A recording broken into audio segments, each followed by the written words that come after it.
જોઈએ નેક્સ્ટ દાખલો આપણે લખો.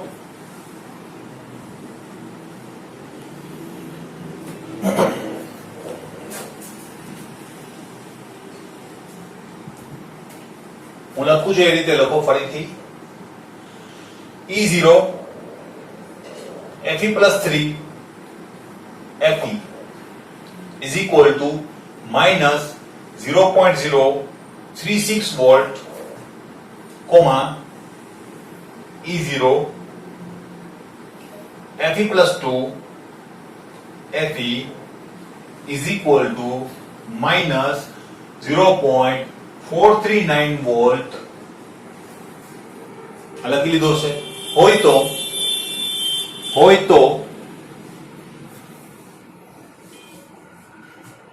તો આ રિએક્શન લખો. પછી Fe plus 3 plus electron gives Fe plus 2. પ્રક્રિયા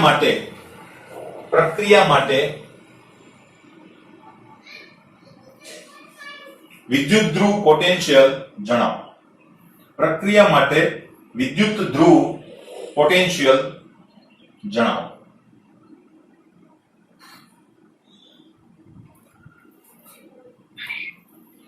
ઓકે, બરાબર. રકમ લખાઈ ગઈ છે તમને, બરાબર. હવે જોઈએ આને કેવી રીતે સોલ્વ કરવાના છે આપણે. મેં તમને કીધું એ રીતે આની અંદર કેટલાક સમીકરણો છુપાયેલા હશે. ઘણી વખત સમીકરણો આપેલા હોય, ઘણી વખત આપણે આ રીતે આપેલું હોય, બરાબર. તો આની અંદર જે છુપાયેલા સમીકરણો છે જો એ આપણે લખીએ તો શું થશે. તો જો અહીંયા એક સમીકરણ છે મારી પાસે, Fe plus 3 plus 3 electron gives Fe. આના માટેનો પોટેન્શિયલ મને આપેલો છે, એને હું E0 જ કહીશ, 1 2 નહીં કહું, એ પછી હું કહીશ. 0.036 વોલ્ટ, બરાબર. પછી અહીંયા એક વસ્તુ બીજી છે આપણી પાસે, Fe plus 2, બરાબર. એમાંથી Fe બને એટલે રિડક્શન ની પ્રક્રિયા થઈ ગઈ કે નહીં. 2 electrons gives Fe. આના માટેનો પોટેન્શિયલ જે છે એ તમને આપેલો છે -0.439 વોલ્ટ. અને એક આ રિએક્શન છે કે જે તમને આપેલી છે એ પણ હું અહીં લખી નાખું, જેથી કરીને આપણને બરાબર દેખાય કે ભાઈ શું કરીશું આપણે.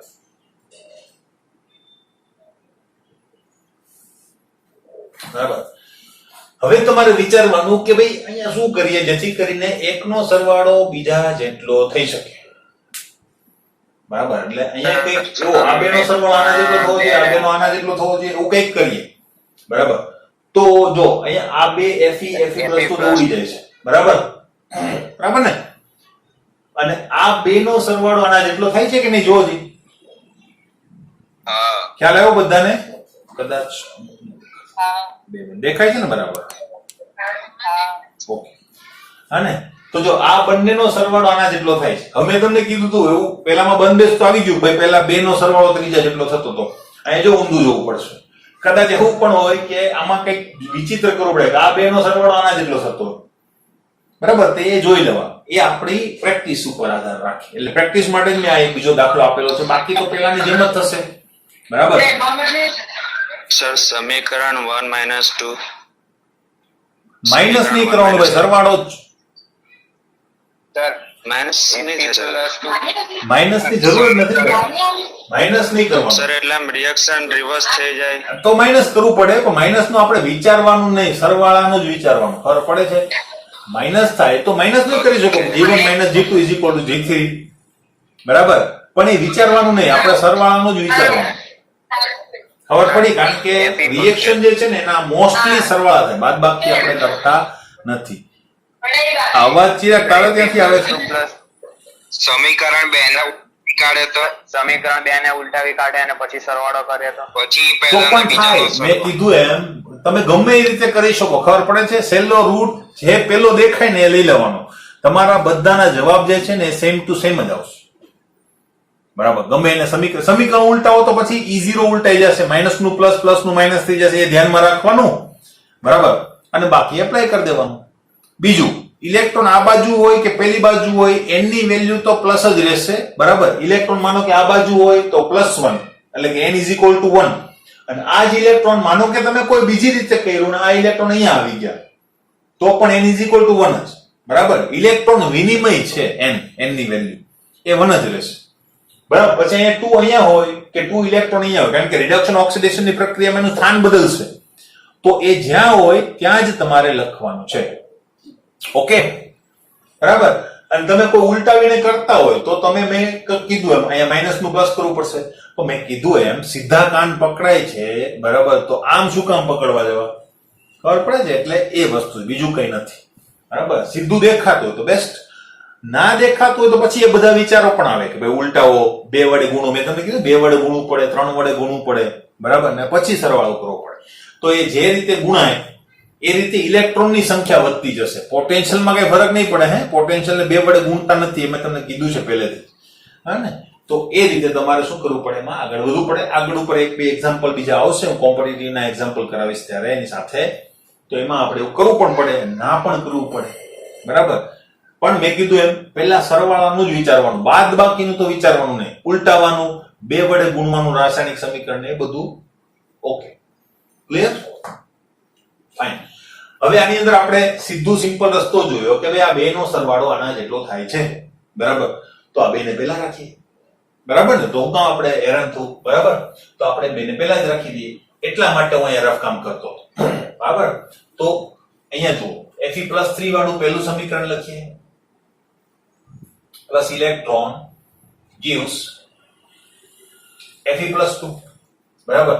આનો જે પોટેન્શિયલ છે એને હવે મારે નંબર આપવો પડશે, મેં કહી દીધું E1.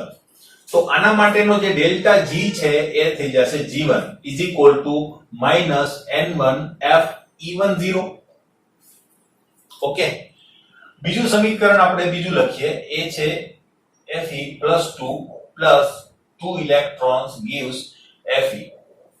આને હવે હું કહી દઉં છું E2, બરાબર. તો એ શું થઈ જશે, ડેલ્ટા G2 = -N2Fe20. આ થઈ ગયું. એવી જ રીતે હવે આવશે આનો સરવાળો, બરાબર, કે જે આપણું ત્રીજું સમીકરણ છે ને થઈ જવું જોઈએ. જો તમે અહીંયા Fe નીકળી જશે, Fe નીકળી જશે, બરાબર. એટલે વધશે શું, તો કે Fe+3 + 2 and 1 3 electrons gives, આ તો નીકળી ગયું, Fe. આના માટેનો જે પોટેન્શિયલ છે એ મેં લખી દીધો અહીંયા E30, બરાબર. અને ડેલ્ટા G30 = -N3Fe30. ઓકે, હવે આ વેલ્યુ જે છે એ તો નથી ખબર પડે, આ વેલ્યુ ખબર છે, આ વેલ્યુ પણ ખબર છે, તો એ લખી નાખીએ અહીંયા, બરાબર. તો જો અહીંયા વેલ્યુ જે છે આની આપણને નથી ખબર, આની આપણને ખબર છે -439 -0.439, બરાબર. જગ્યા ઓછી છે, અહીંયાથી જોઈ લેજો તમે. અને -0.036 વોલ્ટ, બરાબર. બસ હવે આપણે શું કરવાનું છે, આ બંનેનો સરવાળો આના જેટલો થશે, બરાબર. એટલે આપણે ફરીથી લખીએ, હવે delta G30 = delta G10 + delta G20, બરાબર. કિંમતો મૂકી દઈએ, -N3Fe03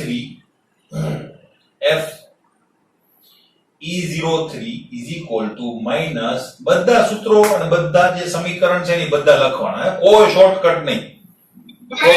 શોર્ટકટ મારશો ને તો પછી પેલો માર્ક્સમાં પણ શોર્ટકટ મારશે.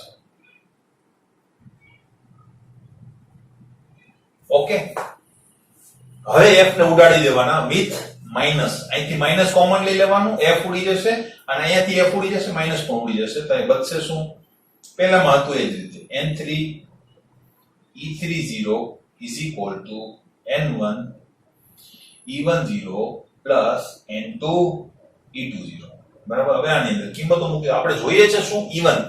તો E1 ને સૂત્રનો કરતા બનાવી દઈએ અને આ બાજુ લઈ લઈએ, બરાબર. તો હું આ રીતે લખું તો તમને મુશ્કેલી હોવી જોઈએ નહીં, બરાબર.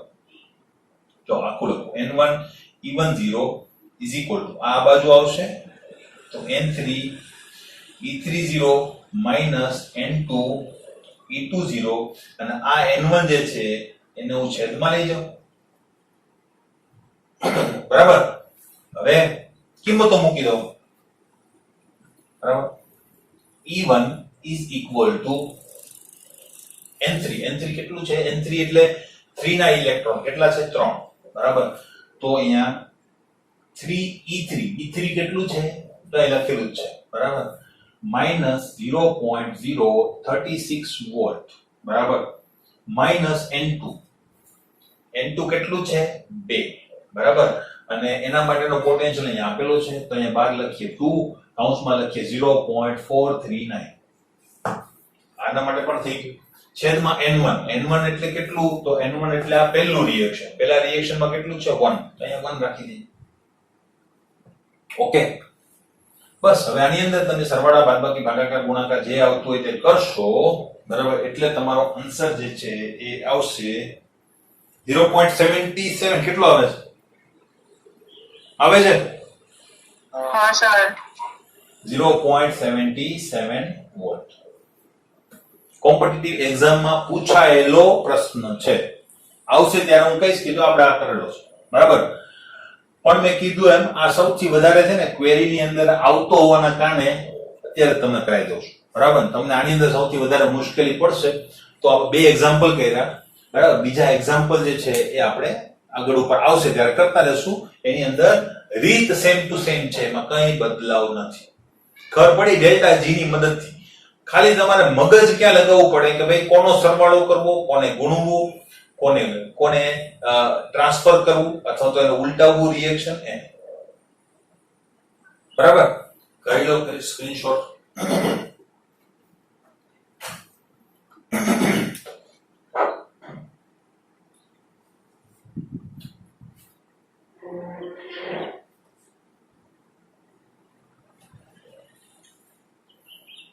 પાડી લીધો? ઓકે, હા સર. ઓકે. હવે પછી કોઈને બાકી રહી ગયો હોય સ્ક્રીનશોટ તો એક બીજા પછી શેરિંગ કરી લેવાનું, હા.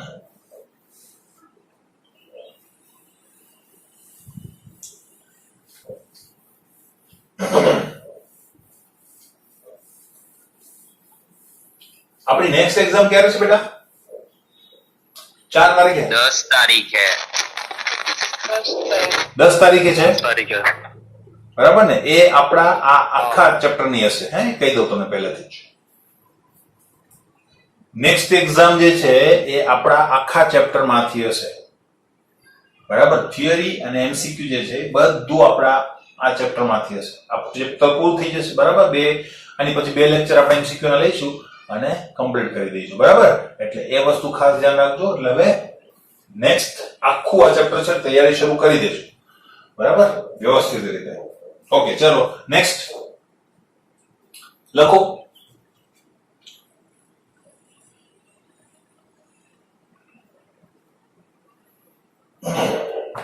લખો. પ્રમાણિત વિદ્યુત ધ્રુવ પોટેન્શિયલ, પ્રમાણિત વિદ્યુત ધ્રુવ પોટેન્શિયલ, પછી આવું લખજો Fe+2 Fe+2 Fe માટે E0 is equal to, જો લખું છું એ રીતે લખો, E0 is equal to -0.44 volt અને Fe+3 Fe+2 માટે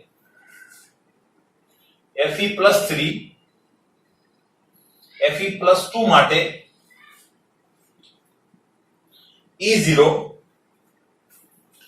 is equal to 0.77 વોલ્ટ છે, 0.77 વોલ્ટ છે. જો Fe+3 Fe+2 અને Fe, है ना, જો Fe+3 Fe+2 અને Fe ને એકબીજાના સંપર્કમાં રાખવામાં આવે, એકબીજાના સંપર્કમાં રાખવામાં આવે તો ખાલી જગ્યા, તો ખાલી જગ્યા. બરાબર? ક્લિયર? આ એમસીક્યુ છે. એની અંદર લખો એ Fe+3 વધે, બી Fe+3 ઘટે, સી Fe+2 કે Fe+3 બદલાયા વગર રહે, અને ડી Fe+2 ઘટે છે.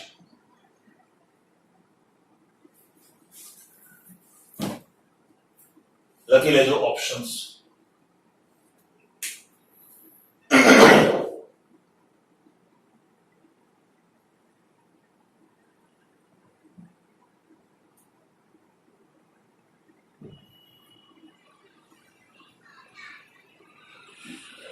બોલો શું થશે? વિચાર કરો ખાલી. આપણી પેલા મુજબ જ, અને આની અંદર જે રિએક્શન સંકળાયેલી છે ધ્યાનમાં રાખો. અહીંયા એક રિએક્શન સંકળાયેલી હશે ને એક રિએક્શન અહીંયા સંકળાયેલી હશે ને, પણ આપણે લખી હતી એ રીતે આની અંદર પણ એ રિએક્શન આપણે લખી શકીએ.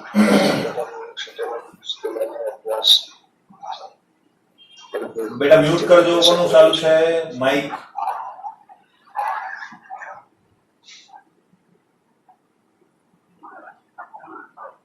બોલો.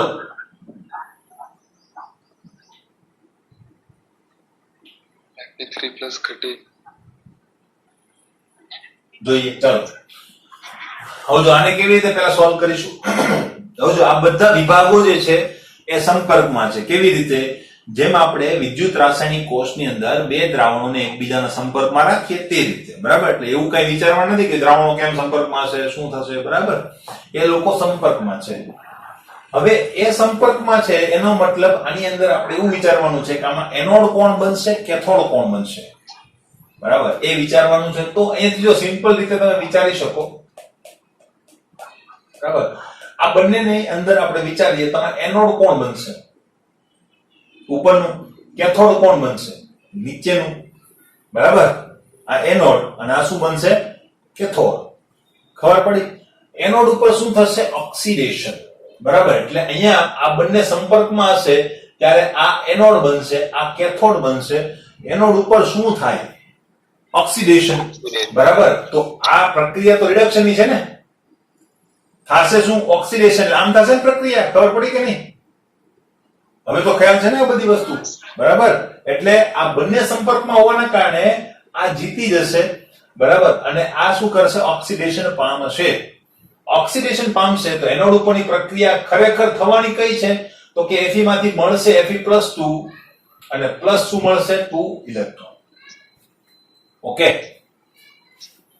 કેથોડ ઉપર કઈ પ્રક્રિયા? રિડક્શન ની ડેવલપ થશે.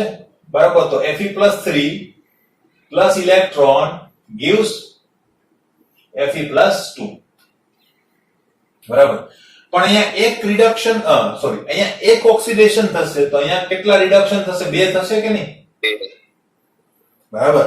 એટલે આ વસ્તુ ખ્યાલ તમને આવી ગયો હશે. આનો સરવાળો કરો. બરાબર? એટલે તમને એ ખ્યાલ આવી જાય. સરવાળો કરો એટલે સરવાળો કરતો નથી. Fe બરાબર Fe+3 ઇલેક્ટ્રોન ઉડી જશે અને તમને શું મળશે? 3Fe+2.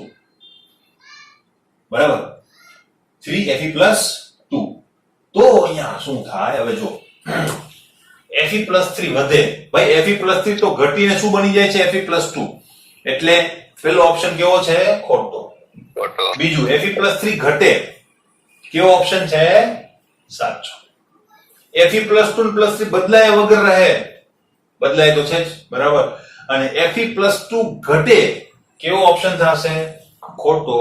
હજુ જો માનો કે એક બીજો સાચો ઓપ્શન લખવો હોય તો શું લખી શકાય? Fe+2 વધે. Very good. બરાબર? તો અહીંયા આ ઓપ્શન પણ જો આપેલો હોય તો એ કેવો થશે? સાચો. બરાબર, બસ આ વસ્તુ ખાસ ધ્યાનમાં રાખવાની છે. એટલે તમારે આ જગ્યાએથી રિએક્શન આઈડેન્ટિફાય કરવાની છે. જે આપેલું છે એનો રિએક્શન. તમારે રિડક્શન પોટેન્શિયલ છે એવું વિચારવાનું નથી, કારણ કે અહીં તમને સિમ્બોલ આપેલો છે. બરાબર, અહીં સિમ્બોલ માનો કે ઉલટો આપેલો હોત તો હું શું કરત, આને પહેલા ફેરવી અને પછી આઈડેન્ટિફાય કરત કે ભાઈ આમાં એનોડ કેથોડ કોણ બને, અને ત્યાર પછી એ રિએક્શન નું અનુમાન કરત કે ભાઈ ક્યાં ઓક્સિડેશન થવું જોઈએ, ક્યાં રિડક્શન થવું જોઈએ. ઓકે, છે પ્રશ્ન?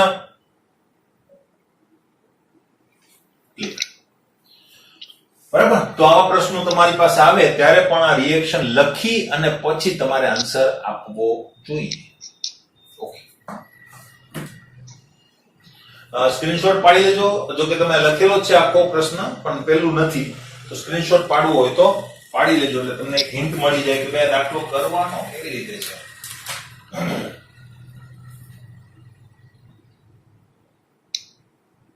ઓકે, કાઢી નાખો.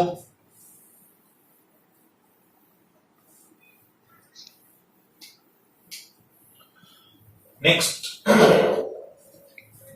એવો જ એક દાખલો છે, લખો ફટાફટ.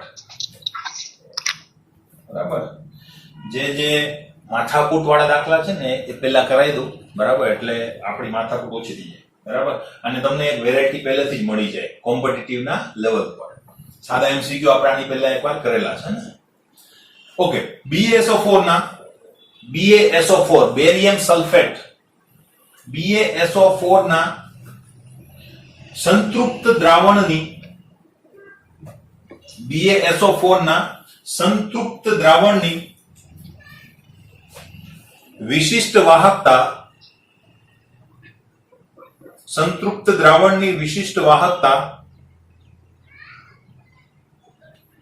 3.06 into 10⁻⁶ સિમન્સ into સેન્ટીમીટર ઇન્વર્સ છે,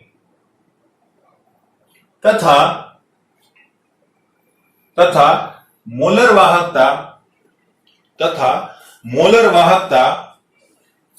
1.53 સિમન્સ into centimetre square into mall inverse છે.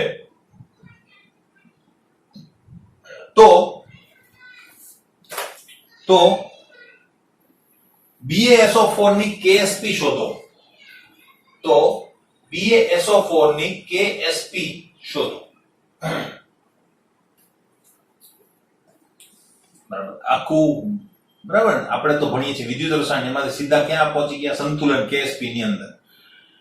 કેવી રીતે મળશે જોઈએ. બરાબર, તો આ પ્રશ્ન આવે ને ત્યારે પણ ઘણી વખત વિદ્યાર્થીઓ મૂંઝાતા હોય છે. જોઈ લઈએ. પહેલા તમને આપેલું છે BaSO4 નું સંતૃપ્ત દ્રાવણ. BaSO4 નું સંતૃપ્ત દ્રાવણ. બરાબર, આ સંતૃપ્ત દ્રાવણનું ખાસ મહત્વ છે, હું તમને કહું હે ને. ઓકે, એના માટે તમને આપેલું દ્રાવણની વિશિષ્ટ વાહકતાને આપણે કહીએ છીએ કપ્પા. બરાબર, તો કપ્પા ઇઝ ઇક્વલ ટુ આપણી પાસે છે 3.06 into 10⁻⁶ સિમન્સ into સેન્ટીમીટર ઇન્વર્સ. મોટા ભાગે અહીંયા મીટર કેવું આપતા નથી, પણ થોડું ધ્યાન રાખવું, કારણ કે આપેલું હોય તો આપણે કન્વર્ટ કરવું પડે. Okay, yes. પછી આપેલી છે મોલર વાહકતા. મોલર વાહકતા લેમ્ડા m વડે આપણે દર્શાવીએ છીએ, અને એનું મૂલ્ય આપેલું છે 1.53 સિમન્સ into centimetre square into mall inverse. Okay, બીજું આપેલું છે તમારે KSP શોધવાની છે. KSP solubility product. બરાબર, આ આપણે શોધવાનું છે. દ્રાવ્યતા ગુણાકાર જોઈએ. બરાબર, હવે કેવી રીતે મળશે? હવે આમાં કઈ છે નહીં બહુ અઘરી વસ્તુ. બરાબર, ખાલી એક વસ્તુ જોવાની છે કે ભાઈ KSP આવે ક્યાંથી. બરાબર, હવે KSP ક્યાંથી આવે? માનો કે BaSO4 ની KSP મારે મેળવવી હોય, BaSO4. બરાબર, હું તમને એમ કહું કે એની KSP કેટલી થશે, તો શું કરશો તમે? એનું સૂત્ર તમે ભણ્યા હતા ખબર, પેલા સૂત્રો આયનિક પ્રોડક્ટ જે છે એની ઉપરથી સૂત્રો ભણ્યા હતા કે ભાઈ અલ્ટિમેટલી એનું જે દ્રાવણ બનેલું હોય એ દ્રાવણની અંદર જેટલો BaSO4 ઓગળેલો હોય એનું સંપૂર્ણ આયનીકરણ થયેલું. એટલે એમ ગણો તો અલ્પદ્રાવ્ય ક્ષારોને આપણે એમ પ્રબળ વિદ્યુત વિભાજ્ય તરીકે કલ્પના કરી લઈએ છીએ, પણ બિચારા માટે પ્રોબ્લેમ શું છે તો કે દ્રાવ્ય જ ઓછા થાય છે, બરાબર. પણ જેટલા દ્રાવ્ય થશે એનું પૂરેપૂરું શું થઈ જશે, આયનીકરણ થઈ જશે, બરાબર. એક વસ્તુ ખબર પડી ગઈ. એટલે આયનીકરણ થઈ જશે એટલા માટે આપણે સોલ્યુબિલિટી પ્રોડક્ટ ની અંદર આપણે શું કરીએ છીએ, આનું આયનીકરણ વિચારીએ છીએ Ba+2 SO4 -2, બરાબર. હવે જેટલો ઓગળ્યો હશે, કેટલો ઓગળ્યો હશે તો કે ભાઈ સમથિંગ મોલ પર લિટર હશે, બરાબર. એ જ આપણે શું કહીએ છીએ, સોલ્યુબિલિટી S, બરાબર. તો એની એ સોલ્યુબિલિટી હશે, માનો કે આની S જેટલી સોલ્યુબિલિટી છે તો જેટલો ઓગળ્યો હશે એટલું શું હશે, માનો કે 1 મોલ ઓગળ્યો તો 1 મોલ Ba અંદર હશે અને 1 મોલ SO4 -2 અંદર હશે. એટલે બંનેને SS લખાય તો અહીંયા Ksp તો આપણે શું લખીએ છીએ, S². આ ખબર છે બધાને, સંતુલનની અંદર આવી ગયું છે, બરાબર. ઓકે, ખ્યાલ છે બધાને, બરાબર ને? નવું નથી ને, નવું નથી લાગતું ને, બરાબર. જો જસ્ટ હમણાં જ ભણ્યા હશો એમ કહેવાય. હા, 11મું હજુ કઈ બહુ જૂનું નથી થઈ ગયું, હજુ પહેલું ચેપ્ટર ચાલે છે આપણે ગણો તો. ઓકે, તો આ બધું ખબર છે તમને. તો અહીંયા આપણે એનો ઉપયોગ કરવાના છે. સોલ્યુબિલિટી ઇઝ ઇક્વલ ટુ, મેં કીધું એમ, મોલ પર લિટર ની અંદર આપણે કેલ્ક્યુલેટ કરીએ છીએ. ભાઈ મોલ પર લિટર એ શું છે, સાંદ્રતા, મોલારિટી. એટલે સોલ્યુબિલિટી માટે તો આપણે ખાલી એને સિમ્બોલ આપેલો છે S, પણ અલ્ટિમેટલી એ શું છે, સાંદ્રતા, બરાબર. મેક્સિમમ કેટલું ઓગળી શકે એની સોલ્યુબિલિટી કહેવાય. તો મેક્સિમમ જ્યારે તમારો પદાર્થ ઓગળે એનો મતલબ શું થાય કે હવે એનાથી વધારે નહીં ઓગળે, બરાબર. હવે મેક્સિમમ તમે ઓગાળી દીધો તો એને શું કહેવાય, સંતૃપ્ત દ્રાવણ, બરાબર. તો આ S જે છે એ શું હશે, સંતૃપ્ત દ્રાવણની મોલારિટી. યાદ રાખો, આ S જે છે એ શું હશે, સંતૃપ્ત દ્રાવણની મોલારિટી, અલ્પ દ્રાવ્ય ક્ષાર માટે, બરાબર. એનાથી વધારે ઓગળી શકશે નહીં. તો એટલા માટે આ સંતૃપ્ત દ્રાવણ જે છે ને એ શબ્દ હોવો જ જોઈએ, ના હોય તો આપણે ધારવો પડે, બરાબર. આ વસ્તુ ગણવા માટે ખબર પડી. એટલે સંતૃપ્ત દ્રાવણ હોય ત્યારે તમે solubility is equal to concentration લઈ શકો કે નહીં, હા લઈ શકીએ. કોન્સન્ટ્રેશન આપણને મળે કે નહીં, હા મળે, બરાબર. તો એનો આપણે ઉપયોગ કરવાના છે, બરાબર. તો પહેલા આપણે સોલ્યુબિલિટી શોધીશું અને એ સોલ્યુબિલિટી ઉપરથી Ksp શોધીશું, બરાબર. આપણો એક સિક્વન્સ છે. તો એ સિક્વન્સની અંદર આપણે આગળ વધીએ. તો એ આગળ વધીએ ત્યારે આપણે પહેલા કોનો ઉપયોગ કરીશું, મોલર વાહકતાના સૂત્રનો ઉપયોગ કરીશું, બરાબર. તો મોલર વાહકતા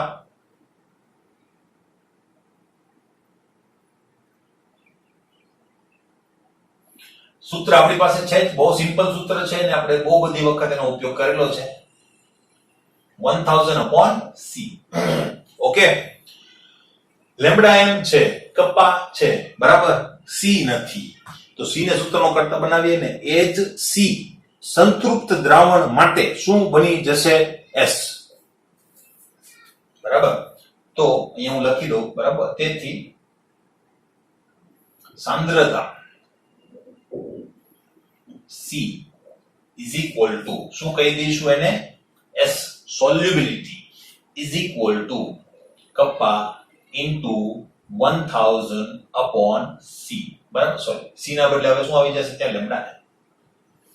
ઓકે, તો અહીં મૂકી દઈએ ને, બરાબર. માટે S is equal to, કપ્પાની વેલ્યુ કેટલી છે આપણી પાસે, 3.06 into 10⁻⁶ into 1000, 10 ની 3 ઘાત લખી નાખવાને, બરાબર. ઈઝી પડશે. અને લેમ્બડા m ની વેલ્યુ હું મૂકી દઉં અહીંયા 1.53. આ તમે ગુણાકાર ભાગાકાર કરશો અને જફા કરશો એટલે તમારો આન્સર જે છે 2 into 10⁻³ હે ને. આ તો 10⁻³ દેખાય છે, અહીં 1.5 અને 3 એટલે 2 થઈ જશે, 2.0 into 10⁻³ મોલ પર લિટર અથવા તો મોલર. ઓકે, હવે મેં કીધું એ રીતે તમારે BaSO4 નું આયનીકરણ કરી અને Ksp શોધવાનું છે, બરાબર. તો BaSO4, સર હા બેટા, મોલ પર લિટર થોડી લખાય, આ તો મોલ પર ml છે, સેન્ટીમીટર સેન્ટીમીટર ક્યુબ. ફરીથી હા બરાબર છે બરાબર છે સર સેન્ટીમીટરમાં છે હા હા વેરી ગુડ છે પણ અહીંયા આપણે મિત્રો આ જે છે ને એ મોલારિટીમાં જ લઈશું ને સાંદ્રતા તો મોલર જ હશે કારણ કે આપણું આ સૂત્ર જે છે એમાં સેન્ટીમીટરમાં જ લઈએ છે આપણે એકમ કેવી રીતે આવ્યો એ આપણે જોઈ લીધું છે ત્યારે આ સાંદ્રતા શેમાં હતી મોલારિટીમાં જ હતી કે નહીં અને એને જ આપણે કરતા બનાવી છે ને તો એ મોલારિટીમાં જ આન્સર એ તમે એડજસ્ટમેન્ટ કરજો બરાબર આનો એકમ મૂકજો એટલે અલ્ટિમેટલી ત્યાં આવી જશે ખબર પડી કારણ કે આપણે અહીંયા મોલારિટીમાં લીધું તો એ મોલારિટીમાં જ મળશે મોલ પર લીટર બરાબર એટલે કઈ જરૂર નથી ઓકે ફાઇન BaSO4 જે છે બરાબર એને આપણે કન્વર્ટ કરીએ Ba+2 પ્લસ શું થઈ જશે SO4 -2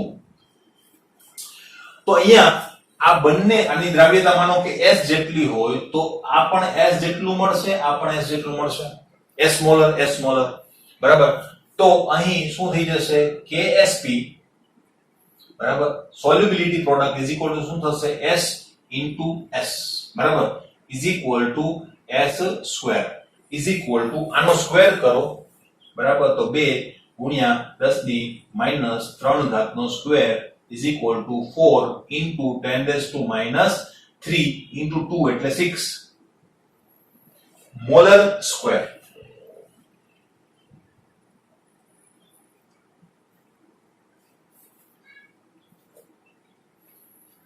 ઓકે બરાબર તો આ રીતે તમારો આન્સર જે છે એ આવી જશે બરાબર છે બરાબર તો આ પણ એક MCQ છે બરાબર કોમ્પિટિટિવ એક્ઝામ ની અંદર 4 માર્ક તમને એમને કઈ ફ્રી માં તો નહીં આપે આટલી ગણતરી તમારે કરવી પડે બરાબર ત્યાર પછી તમને માર્ક જે છે મળે તો અલ્ટિમેટલી આ રીતે ગણી શકાય અને આ ઓપ્શન જે છે એની અંદર હશે સ્ક્રીનશોટ પાડી લો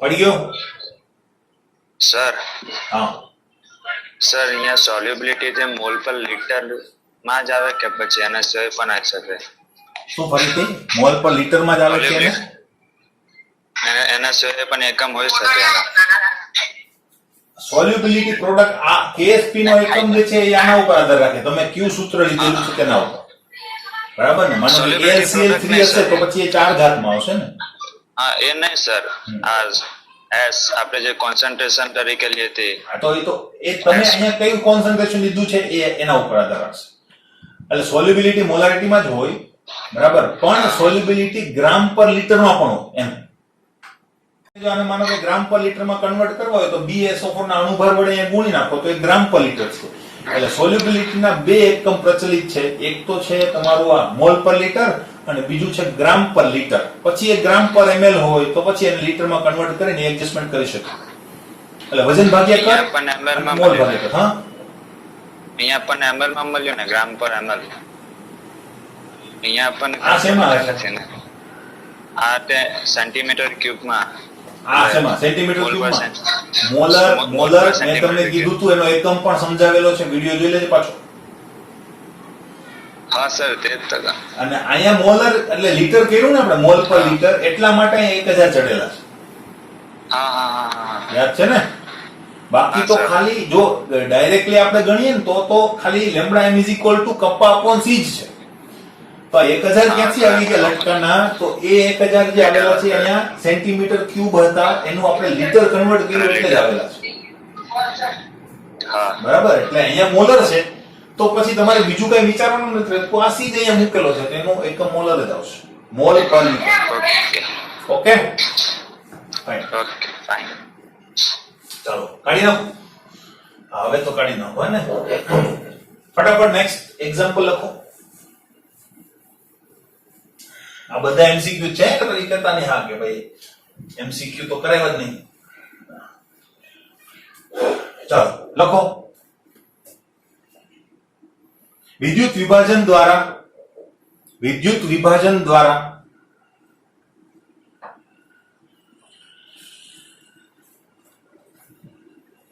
1 ગ્રામ mg મેળવવા માટેનો વીજ ખર્ચ વિદ્યુત વિભાજન દ્વારા 1 ગ્રામ mg મેળવવા માટેનો વીજ ખર્ચ 5 રૂપિયા છે. 5 રૂપિયા છે. તો 10 ગ્રામ એલ્યુમિનિયમ, 10 ગ્રામ Al મેળવવા માટેનો વીજ ખર્ચ જણાવો. 10 ગ્રામ Al મેળવવા માટેનો વીજ ખર્ચ જણાવો. કૌંસમાં લખો L is equal to 27U, L is equal to 27U, comma mg is equal to 24U, mg is equal to 24U. બરાબર, આવા દાખલાઓ પણ આવે. બરાબર, mg ના 5 રૂપિયા, બરાબર, તો એલ્યુમિનિયમ ના કેટલા રૂપિયા, બરાબર, આ બધું તમારે ગણવું પડે. હવે એના માટે શું કરીશું વિચાર કરો. હવે પહેલા હું સમરી કહી દઉં. બરાબર, જો mg 1 ગ્રામ, સીધું લખું છું. બરાબર, 1 ગ્રામ mg માટે 5 રૂપિયા. બરાબર, તો 10 ગ્રામ એલ્યુમિનિયમ માટે કેટલા રૂપિયા? બરાબર, અમુક તો ત્રિરાશી મૂકી દેશે ડાયરેક્ટ. 1 ગ્રામ એલ્યુમિનિયમ 5 રૂપિયા, 10 ગ્રામ એલ માટે કેટલા રૂપિયા? 3 ગુણાકાર 50 રૂપિયામાં પતી ગયું. એવું નહીં ચાલે. અહીંયા જો mg હોત તો તમારી ત્રિરાશી ચાલે. મેં તમને વારંવાર કીધેલું છે, ત્રિરાશીમાં ખાસ ધ્યાન રાખવાનું, ઉપર નીચે આ સેમ હોવું જોઈએ. બરાબર, જે રાશિ છે ને એ સેમ હોવી જોઈએ. તો અહીંયા mg છે, અહીંયા L છે, નહીં ચાલે તમારું. બરાબર, તો અહીંયા ત્રિરાશી નથી મૂકેલી, આ ખાલી સમરી બનાવેલી છે. તો અહીં શું કરવું? જો અલ્ટિમેટલી નિપજ આપનાર કોણ છે ને ખર્ચ શેનો થાય છે? ખર્ચ થાય છે વિદ્યુત શક્તિનો. બરાબર, તો અહીંયા વિદ્યુત શક્તિ વપરાય છે એટલે તમારે એ ગણવું પડશે કે 1 ગ્રામ mg માટે કેટલી વિદ્યુત શક્તિ વપરાય છે, એનો ખર્ચ 5 રૂપિયા. એલ્યુમિનિયમ માટે કેટલી વિદ્યુત શક્તિ વપરાય છે એને ત્રિરાશીમાં મૂકીશું આની સાથે. બરાબર, તો જોઈ લઈએ કેવી રીતે ગણીશું. બરાબર, તો જોઈ લઈએ. પહેલા mg માટેનું જે સમીકરણ છે એ કયું છે? mg +2 electron gives mg. બરાબર, તો કેટલા ફેરાડેની જરૂર પડે? 2 ફેરાડેની જરૂર પડે, તો આપણે કરી દઈશું. બરાબર, હવે જો 2 ફેરાડે લઈશું ત્યારે 1 મોલ મળશે. 1 મોલનો મતલબ કેટલા ગ્રામ? 24 ગ્રામ. હવે અહીંયા મારે ગ્રામમાં જ લેવું છે તો હું ગ્રામમાં જ ડાયરેક્ટ વહીવટ કરી નાખીશ. મોલમાં કન્વર્ટ કરું, મોલને ગ્રામમાં એવું કઈ કરીશ નહીં. બરાબર, એટલે હું ડાયરેક્ટ જ અહીંયા મૂકી દઈશ. બરાબર, તેથી શું કહી શકાય કે 2 ફેરાડે વિદ્યુત પ્રવાહ અથવા તો વિદ્યુત ભાર તો 24 ગ્રામ. મેં ઊંધું લખી નાખ્યું. બરાબર, મારે તો વજન તો આપેલું છે ને આપણી પાસે. 24 ગ્રામ mg માટે 2 ફેરાડે જેટલો વિદ્યુત ભાર હે ને? તો 1 ગ્રામ માટે કેટલો? પહેલા તો વિદ્યુત ભારનો જથ્થો મેળવવો પડશે. બરાબર, તો એ કેટલો થશે? તો 1 ગુણ્યા 2 ભાગ્યા 24 is equal to 1/12. 1/12 નું મૂલ્ય જે છે 0.08333. આટલું આવે છે, આટલા ફેરાડે. ઓકે, એનો મતલબ હું એમ કહી શકું કે માટે 0.08333 ફેરાડે નો ખર્ચ કેટલો છે? 5 રૂપિયા. ઓકે, હવે આપણે એલ્યુમિનિયમ માટે મેળવવું પડશે. એલ્યુમિનિયમ માટે બરાબર, એલ્યુમિનિયમની જે કોમન ઓક્સિડેશન અવસ્થા છે એ +3 છે, તો એલ્યુમિનિયમ આ રીતે મળે. બરાબર, હવે એને કેવી રીતે આપણે કન્વર્ટ કરીશું? તો કે 3 ફેરાડે દ્વારા 1 મોલ મળશે. 1 મોલ નો મતલબ થશે 27 ગ્રામ. બરાબર, તમારે તો 10 ગ્રામ જોઈએ છે, તો એ રીતે આપણે વિદ્યુતનો ખર્ચ જોઈ લઈશું. તેથી શું કહી શકાય? 27 ગ્રામ એલ્યુમિનિયમ માટે 3 ફેરાડે, તો 10 ગ્રામ એલ્યુમિનિયમ માટે કેટલા ફેરાડે? તો અહીંયા 3 ગુણ્યા 10 ભાગ્યા 27 ઇઝ ઇક્વલ ટુ તમારો જવાબ જે છે 1.1111. આ જોઈ લેજો બરાબર આવે છે કે નહીં. ઓકે, હવે શું કરીશું? હવે ખબર પડી ગઈ 0.0833 ફેરાડે માટે ખર્ચ 5 રૂપિયા બરાબર. તો 1.1111 ફેરાડે માટે ખર્ચ કેટલો? તો ઇઝ ઇક્વલ ટુ 5 ગુણ્યા 1.1111 અપોન 0.8333 બરાબર. અને આનો ગુણાકાર ભાગાકાર કરશો એટલે આન્સર આવશે 66.66 કે 66.67 રૂપિયા. ખબર પડી બરાબર. એટલે આવા દાખલાઓ પણ આવે તો એને વ્યવસ્થિત રીતે આ રીતે ગણી શકાય. આમાં કઈ પ્રશ્ન કોઈને?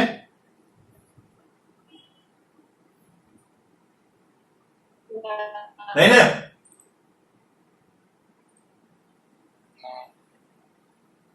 સ્ક્રીનશોટ બરાબર પાડી લેજો હે ને.